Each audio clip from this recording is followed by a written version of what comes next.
ईश्वर ने इस सृष्टि में अनेक जीव जंतुओं को जन्म दिया है, जिनमें पशु पक्षियों में मनुष्य की तुलना में कुछ विशेष प्राकृतिक गुण पाए गए हैं। पक्षियों को मुक्त आकाश में उड़ता देख मनुष्य यही सोचा करता होगा कि काश वह भी उनकी तरह उड़ पाता। इस उच्चाकांक्षा ने विल्बर राइट और ऑलिवर राइट को प्रेरित किया और वे हवाई जहाज की खोज करने के लिए प्रयास करने लगे। उन्होंने अपनी प्रेरणा के साथ ही आकाश में उड़ान भरने वाले हवाई जहाजों की खोज की और उसे सफलतापूर्वक आविष्कार किया। यह अद्भुत वायुयान न केवल विकास में कई लोगों की मेहनत और योगदान शामिल है, बल्कि हमारे मन में यह सोचना भी मुश्किल होता है कि इस प्रकार के विमानों का विकास कितने लोगों द्वारा किया गया होगा।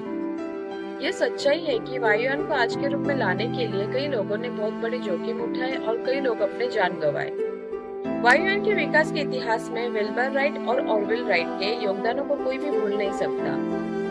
विल्बर राइट और ऑरविल राइट के पिता का नाम मिल्टन था।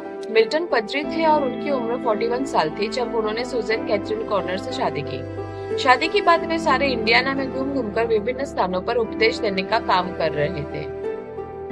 विल्बर और ऑरविल के 5 बच्चे अलग अलग स्थानों पर जन्मे। विल्बर का जन्म 16 अप्रैल 1867 में हुआ था और ऑरविल का जन्म 19 अगस्त 1871 में हुआ था। इसके बाद में मिल्टन राइट एक चर्च के बिशप नियुक्त हो गए। 1878 की बात है। उस समय विल्बर 11 साल के थे और ऑरविल 7 साल के थे। एक रात उनके पिता ने उनके लिए एक उड़ने वाला खिलौना लाया जो छत की ऊंचाई तक सीधा उड़ सकता था। इस खिलौने को कागज, बांस और कार्प से बनाया गया था। इसमें एक रबर की पट्टी थी जो छोटा सा पंखा चला देती थी। यह हेलीकॉप्टर की तरह हवा में सीधा ऊपर उड़ता था और फिर नीचे आ जाता था। इस खिलौने का निर्माण एक फ्रांसिस द्वारा किया गया था। खिलौने को देखकर बच्चों की कल्पना को मानो पंख ही लग गए।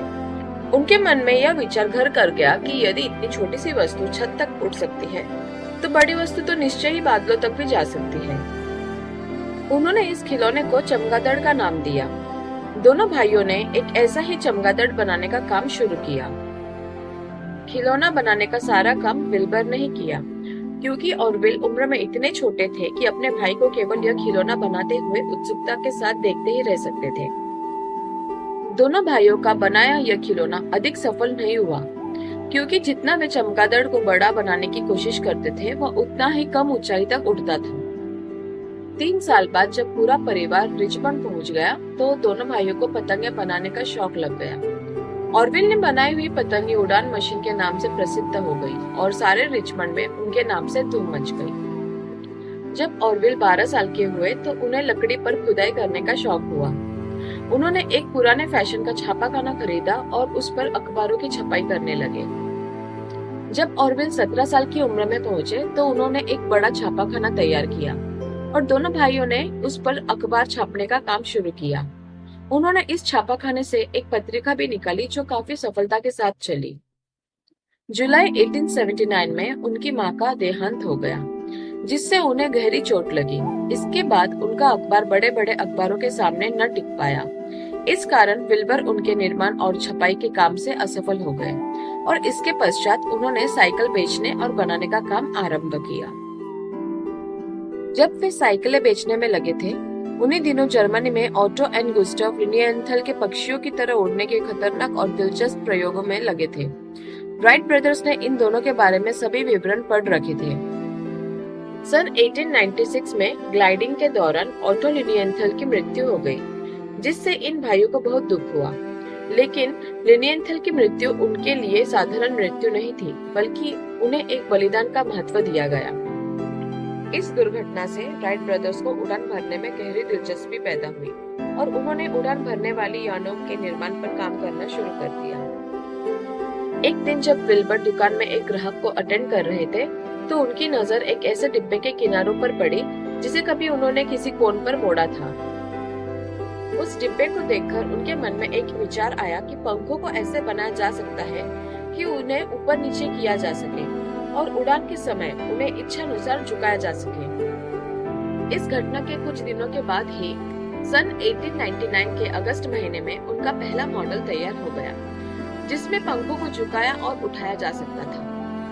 यह एक पतंगनुमा बाइप्लेन था। दोनों भाइयों ने उत्तरी कैरोलिना में किटी हॉक नामक स्थान पर इसके परीक्षण के लिए गए। वे 4 वर्ष तक परीक्षणों में लगे रहे उनकी प्रगति धीमी थी और उन्हें बार बार निराशा का सामना करना पड़ता था। इन निराशाओं के बावजूद वे हार नहीं माने और एक के बाद एक नए नए मॉडलों का विकास करते रहे। विश्व में सबसे पहली उड़ान को उन्होंने 17 दिसंबर 1903 को संपन्न किया। यह विमान हवा से भारी था और उसमें एक इंजन लगा था। प्रातःकाल ही वे उड़ान भरने के लिए तैयार हुए। इस घटना को देखने के लिए गांव से केवल 4 पुरुष और एक बालक पहुंचे। सबसे पहले उड़ान में ऑरविल उस यान में चढ़े और विल्बर ने इंजन को सक्रिय किया। वे उस यान से 37 मीटर की दूरी तक उड़े और 12 सेकंड तक हवा में रहे। यान ने 40 फीट तक की पटरियों पर दौड़ते हुए 10 फीट तक की ऊंचाई तक पहुंचा। उसी यान से दूसरी उड़ान विल्बर ने उड़ाई। उन्होंने वायु में लगभग 200 फीट की दूरी तय की। तीसरी उड़ान फिर ऑरविल ने उड़ाई। चौथी और अंतिम उड़ान फिर से उसी यान से विल्बर ने उड़ाई, जिसने लगभग 850 फीट की दूरी को 1 मिनट में तय किया। जब वे जमीन पर उतरे, उन 5 लोगों ने उन्हें बधाई दी, लेकिन उसी समय एक हवा का झोंका आया जिससे उनका यान टूट गया। अपनी इस सफलता के बाद विल्बर सन 1908 में फ्रांस चले गए। वहां उन्होंने 91 मीटर की ऊंचाई तक उड़ानें भरी, लेकिन वे 20 मई 1912 को टाइफाइड के कारण उनका निधन हो गया। ऑरविल अब अकेले रह गए थे, लेकिन वे अकेले ही इस क्षेत्र में काम करते रहे। वे सन 1948 तक जीवित रहे और 27 मीटर की ऊंचाई पर अपने ही निर्मित यान से 57 चक्करों की उड़ानें भरी। सन 1916 में विल्बर राइट ने राइट एरोनॉटिकल लैबोरेटरी खोली, जहां उन्होंने विमान से संबंधित बहुत सारे तकनीकी विकास कार्य किए। ऑरविल ने अपने जीवन काल में विमानों की गति को 300 मील प्रति घंटे तक यानी ध्वनि की गति तक बढ़ते देखा।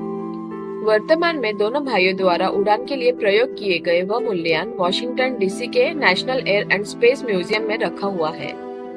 राइट ब्रदर्स के आविष्कार ने मानवता के लिए एक महत्वपूर्ण परिवर्तन लाया है। इनकी उड़ान से मानव ने आकाश में ऊंचाइयों को जीता और विश्व में संचार और यात्रा के क्षेत्र में एक नया युग आरंभ किया। राइट ब्रदर्स ने हवाई यातायात के माध्यम से समय को कम करने, समृद्धि को बढ़ाने और विभिन्न देशों और संस्कृतियों को एक साथ जोड़ने का रास्ता खोला। उनकी खोज और प्रयोगों ने एरोनॉटिक्स, विमान और विज्ञान के क्षेत्र में अग्रणी योगदान किया है। उनकी उद्यमिता, संघर्षशीलता और निरंतर प्रयासों ने मानवता को ऊंचाइयों की ओर ले जाने में मदद की है। राइट ब्रदर्स का आविष्कार एक महत्वपूर्ण मील का पत्थर है, जिसने मानव जीवन को बदल दिया है और आगे के विकास के लिए मार्ग प्रशस्त किया है। अगर आपको हमारी ये वीडियो अच्छी लगी हो तो प्लीज लाइक, शेयर और सब्सक्राइब जरूर कीजिए। आपका दिन मंगलमय हो।